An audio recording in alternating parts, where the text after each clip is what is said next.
കരുണ ദൈവകരുണ മഹാകരുണ ദൈവകരുണ ഉന്നത കരുണ ദൈവകരുണ മഹാകരുണ ദൈവകരുണ പ്രപഞ്ചമാകെ നിറയും കരുണ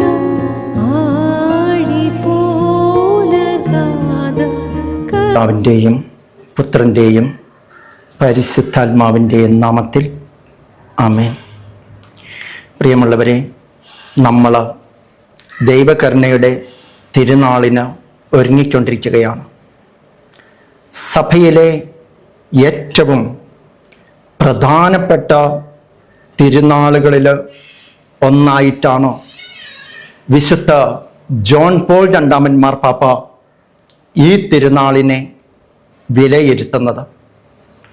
ഈ തിരുനാൾ ദിനം സഭയുടെ ശുശ്രൂഷയ്ക്കായിട്ട് സമർപ്പിച്ചിരിക്കുന്ന എല്ലാ വൈദികരും തന്നെ ഈശോയുടെ ദൈവകരുണയെക്കുറിച്ച് സംസാരിക്കണമെന്ന് വിശുദ്ധനായ പിതാവ് നിഷ്കർഷിക്കുന്നുണ്ട്.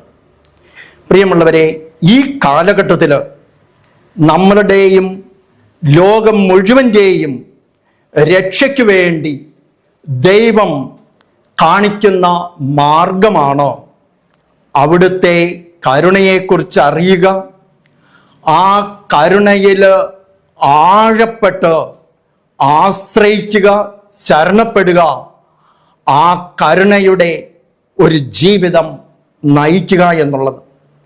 പഴയ നിയമത്തിൽ നമ്മൾ നോക്കുമ്പോൾ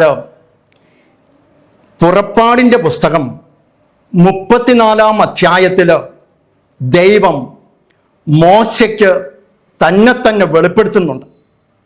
34:6 നമ്മൾ വായിക്കുന്നത്, അവിടുന്ന് ഉറക്കെ ഉദ്ഘോഷിച്ചുകൊണ്ട് അവൻ്റെ മുൻപിലൂടെ കടന്നുപോയി. കർത്താവ് കാരുണ്യവാനും കൃപാനിധിയുമായ ദൈവം. കർത്താവിൻ്റെ 2 വൈശിഷ്ട്യങ്ങളെക്കുറിച്ച് കർത്താവ് മോശയ്ക്ക് പറഞ്ഞു കൊടുക്കുകയാണ്. ഞാൻ കാരുണ്യവാനും കൃപാനിധിയുമായ ദൈവമാണ്. പ്രിയമുള്ളവരെ, വീണ്ടും നമ്മൾ കാണുന്നുണ്ട്, പുറപ്പാടിൻ്റെ പുസ്തകം 32-ാം അധ്യായത്തിലേക്ക് നമ്മൾ കടന്നു വരുമ്പോൾ ഇസ്രായേൽ ജനം ദൈവത്തിനെതിരെ വലിയ പാപം ചെയ്യുകയാണ്. അവരെ വലിയ കരുണയോടെ, കരുതലോടെ, വലിയ ശക്തിയോടെ ചെങ്കടൽ കടത്തി അടിമത്തത്തിൻ്റെ നാട്ടിൽ നിന്ന് തൻ്റെ വാഗ്ദാനത്തിൻ്റെ നാട്ടിലേക്ക് നയിക്കുവാനായിട്ട് അവിടുന്ന് അവരെ വിളിച്ചുകൊണ്ട് വരുമ്പോൾ, അവർ കുറച്ച് കഴിയുമ്പോൾ ഒരു കാളക്കുട്ടിയെ ഉണ്ടാക്കി. ആ കാളക്കുട്ടിയാണ് തങ്ങളുടെ ദൈവം, തങ്ങളെ രക്ഷിച്ച ദൈവം എന്ന് പറഞ്ഞുകൊണ്ട് ആ കാളക്കുട്ടിയുടെ മുൻപിൽ അവർ ആരാധന നടത്തുന്നു, അവർ അഴിഞ്ഞാട്ടം നടത്തുന്നു. ഇത് കണ്ട് ദുഃഖിതനായ ദൈവം, അവിടുത്തെ കോപം ജ്വലിച്ച് ഉയരുകയാണ്. ആ സമയത്ത് അവരെ നശിപ്പിക്കുവാനായി ദൈവം തീരുമാനമെടുക്കുന്ന സമയത്ത് നമ്മൾ പുറപ്പാടിൻ്റെ പുസ്തകം 32-ാം അധ്യായം 9 മുതൽ വായിക്കുകയാണ്. കർത്താവ് മോശയോട് അരുളി ചെയ്തു, ഇവർ ദുശാഠ്യക്കാരായ ഒരു ജനമാണെന്ന് ഞാൻ കണ്ടു കഴിഞ്ഞു. അതിനാൽ എന്നെ തടയരുത്. എൻ്റെ ക്രോധം ആളിക്കത്തി അവരെ വിഴുങ്ങിക്കളയട്ടെ. എന്നാൽ നിന്നിൽ നിന്ന് ഒരു വലിയ ജനതയെ ഞാൻ പുറപ്പെടുവിക്കും. മോശ ദൈവമായ കർത്താവിനോട് കാരുണ്യം യാചിച്ചുകൊണ്ട് പറഞ്ഞു, കർത്താവേ, വലിയ ശക്തിയോടും കരബലത്തോടും കൂടെ അങ്ങ് തന്നെ ഈജിപ്തിൽ നിന്ന് പുറത്തു കൊണ്ടുവന്ന അങ്ങയുടെ ജനത്തിനെതിരെ അങ്ങയുടെ ക്രോധം ജ്വലിക്കുന്നത് എന്ത്? പ്രിയമുള്ളവരെ, കാരുണ്യം യാചിച്ചുകൊണ്ടാണ് മോശ പ്രാർത്ഥിക്കുക. അതിൻ്റെ അവസാനം നമ്മൾ വായിക്കുകയാണ്, പുറപ്പാടിൻ്റെ പുസ്തകം 32:14 തൻ്റെ ജനത്തിനെതിരായുള്ള തീരുമാനത്തിൽ നിന്ന് അവിടുന്ന് പിന്മാറി.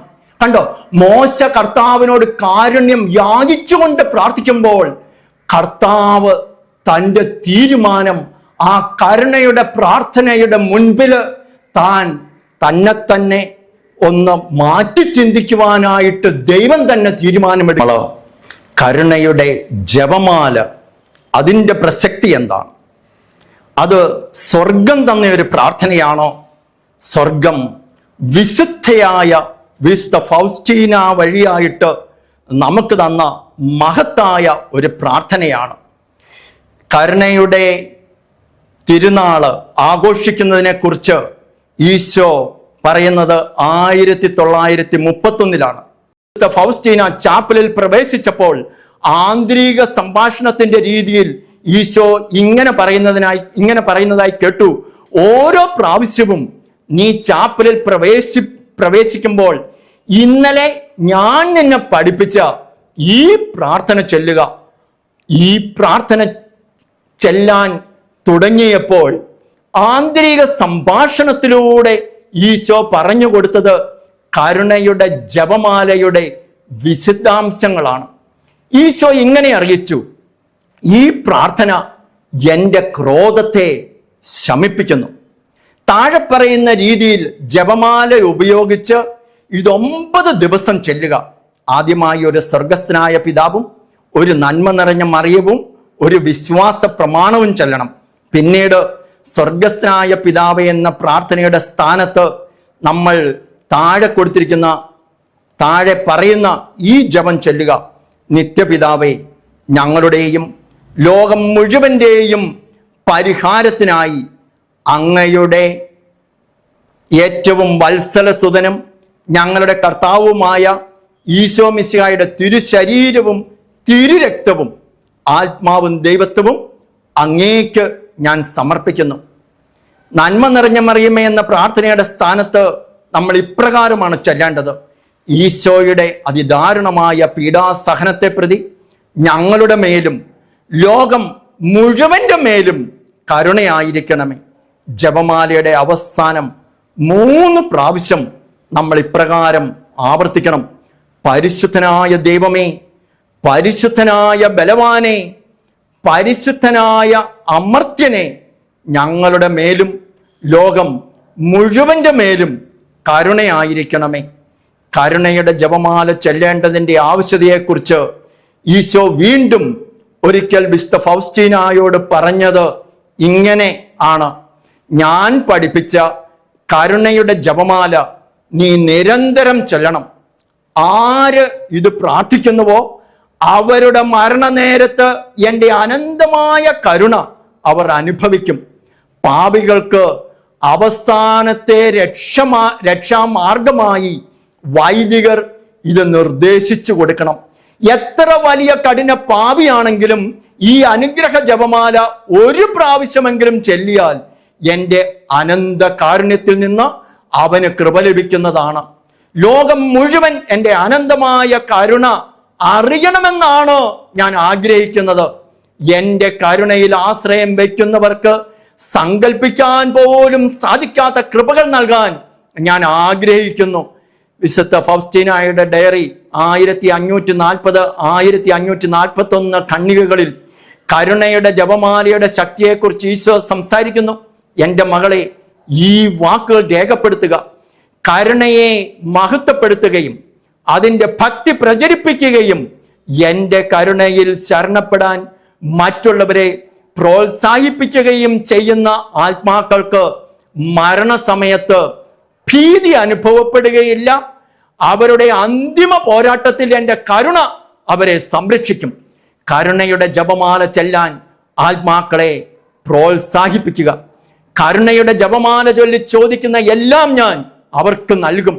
കഠിന പാപികൾക്ക് ഇത് ചെല്ലുമ്പോൾ അവരുടെ ആത്മാക്കളെ ഞാൻ സമാധാനം കൊണ്ട് നിറയ്ക്കുകയും അവരുടെ മരണസമയം സന്തോഷപ്രദമാവുകയും ചെയ്യും. അസ്വസ്ഥമായ ആത്മാക്കളുടെ പ്രയോജനത്തിനായി ഇതെഴുതുക. ഒരാത്മാവ് തൻ്റെ പാപങ്ങളുടെ ഗൗരവം കണ്ട് മനസ്സിലാക്കി താൻ അകപ്പെട്ടിരിക്കുന്നത് ദുരിതത്തിൻ്റെ മാർഗത്തിലാണെന്ന് തിരിച്ചറിയുമ്പോൾ നിരാശപ്പെടാതെ ഒരു കുഞ്ഞ് തൻ്റെ വത്സല മാതാവിൻ്റെ പക്കൽ അണയുന്നത് പോലെ വലിയ ശരണത്തോടെ എൻ്റെ കരുണയിലേക്ക് ഓടി അണയട്ടെ. അനുകമ്പാർദ്രമായ എൻ്റെ ഹൃദയത്തിൽ ഈ ആത്മാക്കൾക്ക് മുൻഗണനയുണ്ട്. അവർക്കെൻ്റെ കരുണയിൽ ആദ്യ പ്രവേശനം ഉണ്ടാകും. എൻ്റെ കരുണ തേടി വന്ന ഒരാത്മാവും നിരാശപ്പെടുകയോ ലജ്ജിക്കുകയോ ചെയ്തിട്ടില്ല എന്ന് അവരോട് പറയുക. എൻ്റെ നന്മയിൽ ശരണം വെച്ചിരിക്കുന്ന ആത്മാവിൽ ഞാൻ പ്രത്യേകമായി ആനന്ദം കൊള്ളുന്നു.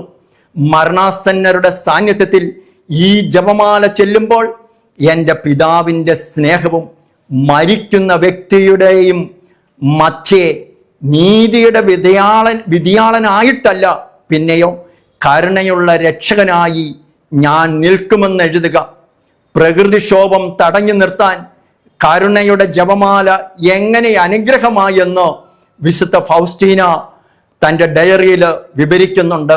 1731 ഖണ്ഡികയിൽ രേഖപ്പെടുത്തിയിരിക്കുന്നത് ഇപ്രകാരമാണ്: ഇന്നൊരു വലിയ കൊടുങ്കാറ്റ് മൂലം ഞാൻ ഉണർന്നു. കാറ്റ് ശക്തമായി വീശിക്കൊണ്ടിരിക്കുകയായിരുന്നു. അതിശക്തമായി മഴ പെയ്തുകൊണ്ടിരുന്നു. കൂടെ കൂടെ ഇടിയും മിന്നലും ഉണ്ടായിരുന്നു. കാറ്റ് ഉപദ്രവമൊന്നും ചെയ്യാതിരിക്കാൻ ഞാൻ പ്രാർത്ഥിക്കാൻ തുടങ്ങി. അപ്പോൾ ഞാൻ ഇപ്രകാരം കേട്ടു: ഞാൻ നിന്നെ പഠിപ്പിച്ച ജപമാല ചെല്ലുക, കൊടുങ്കാറ്റ് ശമിക്കും. ഞാൻ ഉടനെ തന്നെ ആ ജപമാല പ്രാർത്ഥിക്കാൻ തുടങ്ങി. ഞാനത് ചൊല്ലി പൂർത്തിയാകുന്നതിന് മുൻപ് തന്നെ കാറ്റ് പെട്ടെന്ന് ശമിച്ചു. ഞാൻ ഈ വാക്കുകൾ കേട്ടു.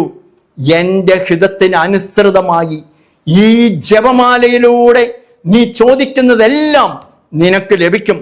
കരുണയുടെ ജപമാല ലോകത്തിന് ഈ കാലഘട്ടത്തിൽ ഈശോ നൽകിയ ഏറ്റവും വലിയ ഒരു അനുഗ്രഹമാണ്. അത് എന്താണെന്ന് യഥായോഗ്യം എല്ലാവരും മനസ്സിലാക്കാനും അതിൽ ശരണം വെക്കാനും സകല മനുഷ്യർക്കും വേണ്ടി നമുക്ക് പ്രാർത്ഥിക്കാം. കാരുണ്യവാനും കൃപാനിധിയുമായ കർത്താവെ, വിശുദ്ധ യോഹന്നാൻ ശ്ലീഹ എഴുതിയ 1-ാം ലേഖനം 2-ാം അധ്യായം 2-ാം തിരുവചനത്തിൽ ഞങ്ങളിങ്ങനെ വായിക്കുന്നുണ്ടല്ലോ: അവൻ നമ്മളുടെ പാപങ്ങൾക്ക് പരിഹാര ബലിയാണ്. നമ്മളുടെ മാത്രമല്ല, ലോകം മുഴുവൻ്റെയും പാപങ്ങൾക്ക്. കാരുണ്യവാനായ കർത്താവെ, ഏറ്റവും സ്നേഹമുള്ള പിതാവായ ദൈവമേ, അവിടുന്ന് ഞങ്ങളെ രക്ഷിക്കുവാനായി തന്നിൽ നിന്നും അകന്നുപോയ ഞങ്ങളെ തന്നിലേക്ക് അടുപ്പിക്കുവാനായി ഞങ്ങളിൽ ഒരുവനായി തൻ്റെ പുത്രനെ അയച്ചു. അവൻ അവൻ്റെ തിരുശരീരവും തിരുരക്തവും അവൻ്റെ ആത്മാവും ദൈവത്വവും ഇന്നും ഞങ്ങളെയും ലോകം മുഴുവനെയും അവിടുത്തേതുമായി അനുരഞ്ജനപ്പെടുത്തുന്നു. കർത്താവായ ഈശോയെ, അവിടുത്തെ തിരുനാമം, സ്നേഹമുള്ള നാമം, യേശു നാമം എല്ലാവരും അറിയട്ടെ. ആ നാമം എല്ലാവരാലും കീർത്തിക്കപ്പെടട്ടെ. അവിടുത്തെ തിരുശരീരവും തിരുരക്തവും അവിടുത്തെ ആത്മാവും ദൈവത്വവും അതിൻ്റെ യോഗ്യത മുഴുവൻ എല്ലാ മനുഷ്യരും അറിയട്ടെ. ആ യോഗ്യതയിലൂടെ എല്ലാ മനുഷ്യരും നിത്യത പ്രാപിക്കുവാൻ ഇടയാക്കുകയും ചെയ്യട്ടെ. ഏറ്റവും നല്ലവനായ പിതാവായ ദൈവത്തിനും തന്നെ ശൂന്യമാക്കി ഞങ്ങളിലേക്ക് കടന്നു വന്ന പുത്രനായ രക്ഷകനായ ഈശോയ്ക്കും നിത്യവും വെളിച്ചവും വെളിവും നൽകി ഞങ്ങളെ നയിക്കുന്ന നിത്യസഹായനായ പരിശുദ്ധാത്മാവിനും എല്ലാ സ്തുതിയും പുകഴ്ചയും മഹത്വവും എപ്പോഴും എന്നേക്കും ഉണ്ടായിരിക്കട്ടെ. ആമേൻ. ഉന്നത കരുണ, ദൈവകരുണ, മഹാകരുണ, ദൈവകരുണ. ഉന്നത കരുണ, ദൈവകരുണ, മഹാകരുണ, ദൈവകരുണ. പ്രപഞ്ച